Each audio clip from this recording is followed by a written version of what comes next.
If you retire at 60 while your spouse keeps working until 65, you are not just easing into it slowly. You could be opening up a $12,000 a year income gap that most Canadian couples never notice until the first tax season after retirement lands. That is the pattern I keep running into. After going through what more than 300 Canadian retirees said about their first 6 months out of work, one thing showed up again and again. Couples who retire one at a time, thinking that is the safe, gentle way to do it, end up with more money trouble and more tension at home than couples who retire together. It sounds backwards, because staying employed a little longer feels like a cushion.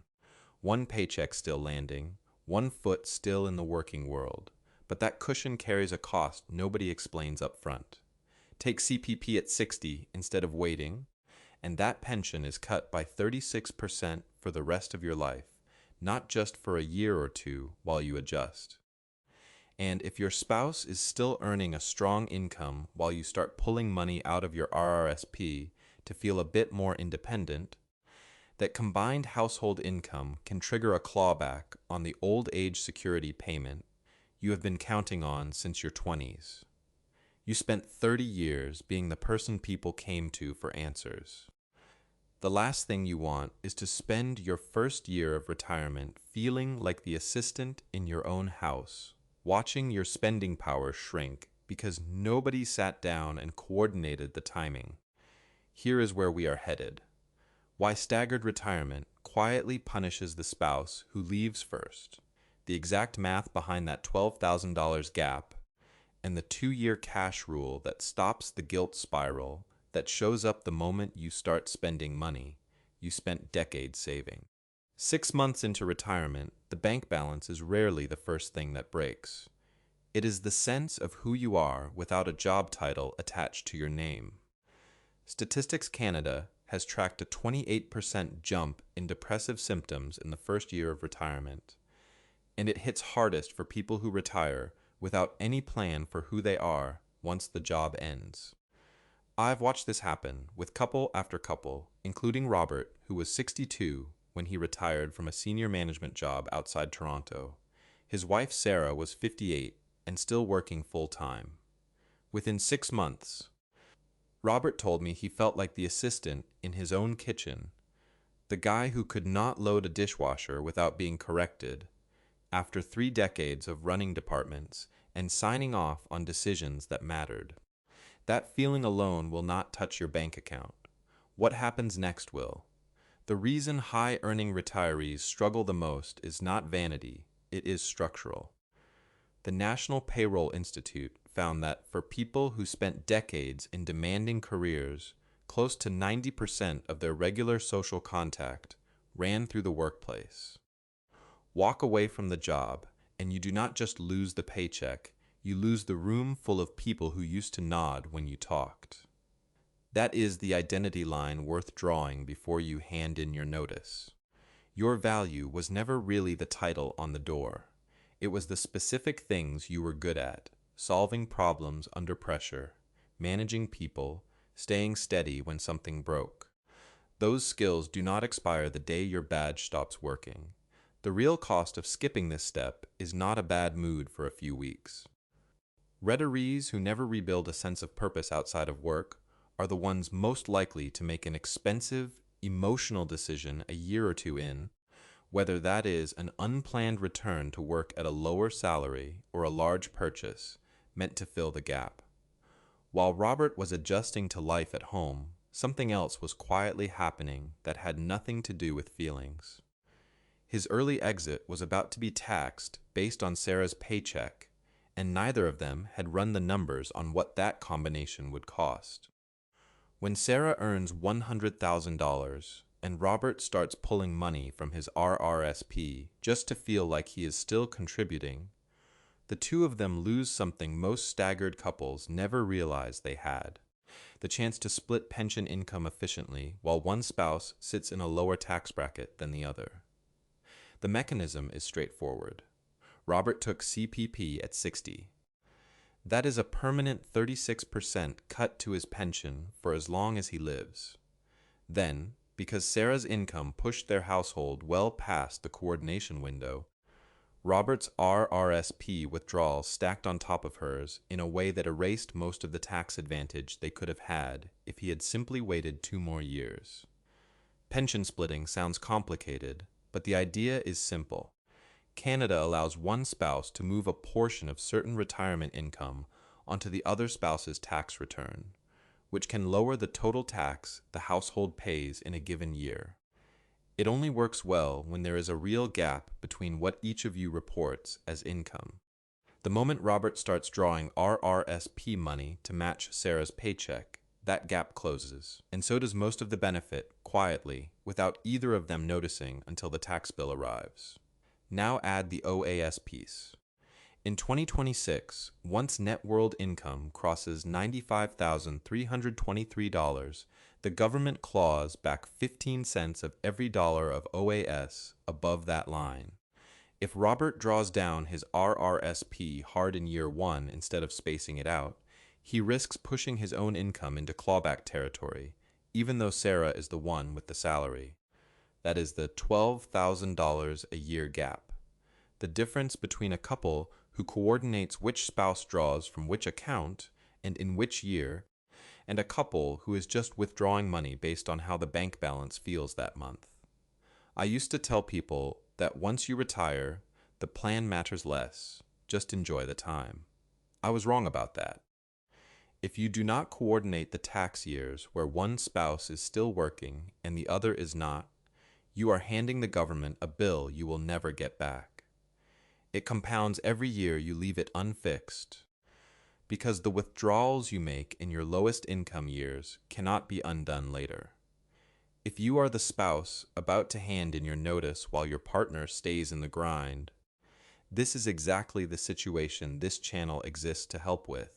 So stick around and subscribe for the Canadian numbers most retirement content skips. What if the market drops 15% the month after you retire? For Robert, that felt like a personal pay cut, on top of everything else he was already adjusting to. After 40 years of putting money into RRSPs and TFSAs, taking money back out can feel physically uncomfortable. Behavioral researchers call it loss aversion. Retirees just call it the spending itch. That flinch you get the first time you transfer your own savings into your checking account to pay for groceries. I've seen people do this without realizing it. Treating their own money like it belongs to someone else the moment it leaves the investment account. The fix is not a mindset shift, it is a bucket. If your planned lifestyle costs $40,000 a year above what CPP and OAS already cover, keep 2 years of that gap, $80,000 sitting in a high-interest savings account, or a set of GICs instead of your investment portfolio. Some of that can sit inside a TFSA, since the 2026 contribution limit is $7,000 a year, and any growth inside it stays untouched by CRA. A high-interest account or a short GIC ladder both work. The point is not the specific product. It is that the money is not exposed to a market. Drop the same week, you need to cover a car insurance renewal or a mortgage payment. The reason the 2 years matters more than the dollar figure is simple. If the market drops the year you retire, and your only source of spending money is your investment account, you are forced to sell shares at a loss just to cover the hydro bill and the property tax installment. That locks in the loss permanently. Call that the fragile path. The other path looks almost boring by comparison. You spend from cash while the market recovers, and your portfolio gets the time it needs to come back before you touch it again. That is not a trick, it is sequencing, and sequencing is the difference between a bad year and a bad decade. The 2-year cash rule also does something quieter. It gives you permission. When the money for this month is already sitting in cash, test separate from the account that is supposed to grow for the next 20 years, spending it does not feel like betrayal. It feels like the plan working the way you built it to work.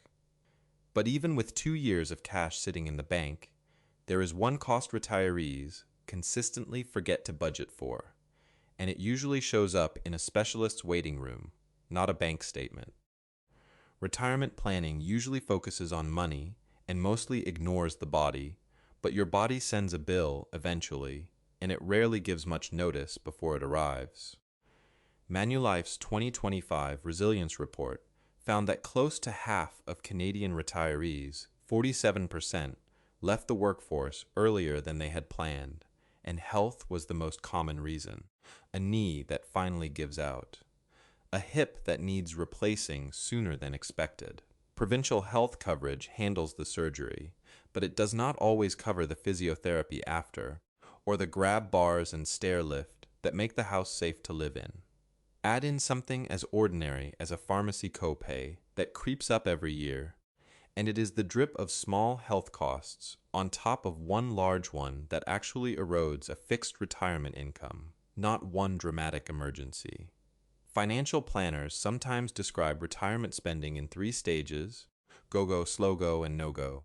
The go-go years, roughly age 60 to 75, are when you travel and spend the most, both because you are healthy enough to enjoy it, and because the wear from decades of work tends to show up all at once around then. Picture this stress test. Robert needs a $25,000 home modification in year 2 of retirement, a walk-in shower, and a stair lift, because a hip surgery came sooner than the couple planned. Does that money come from Robert's RRSP, taxed at his marginal rate the moment it comes out, or from Sarah's TFSA, where it comes out untouched? Most couples have never had that conversation out loud before the bill actually shows up on the kitchen table. The fix is not complicated, it just needs to happen before you need it. Build a health buffer that sits separate from your travel fund and your everyday cash bucket. It does not need to be large. It needs to exist, so the decision about which account to pull from is not being made for the first time in a hospital parking lot, with a form in front of you and a spouse waiting for an answer. We have covered the money and the body. What about the person sitting across the breakfast table from you every single morning now, instead of 5 days a week? After 30 years of 8-hour absences, being together all day every day is its own kind of adjustment, and almost nobody warns you about it before it happens.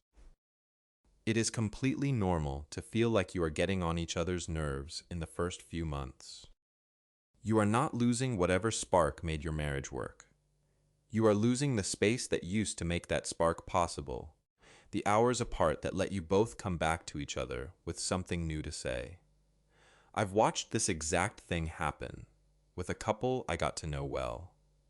The hardest part of his retirement was not the portfolio at all. It was realizing his wife had a system for loading the dishwasher that he had been quietly violating for 3 decades, and neither of them had ever said a word about it out loud. None of this means the marriage is in trouble. It means 2 people who spent 3 decades operating on different schedules are now negotiating shared space for the first time since the wedding, and that negotiation deserves patience rather than blame. The reframe that helps most is treating the first 6 months as a trial run rather than the permanent shape of your marriage. You are both learning a new set of hours, a new set of habits, and a new version of a household that used to run on autopilot. That takes longer than 6 months for most couples, and there is nothing wrong with you if it does. This is where the friction turns expensive. Couples who do not name what is happening out loud sometimes solve it the fastest way they know. One spouse goes back to work, not because the money requires it, but because being home feels harder than the job ever did. That panic return usually costs more in the long run than the discomfort it was trying to escape.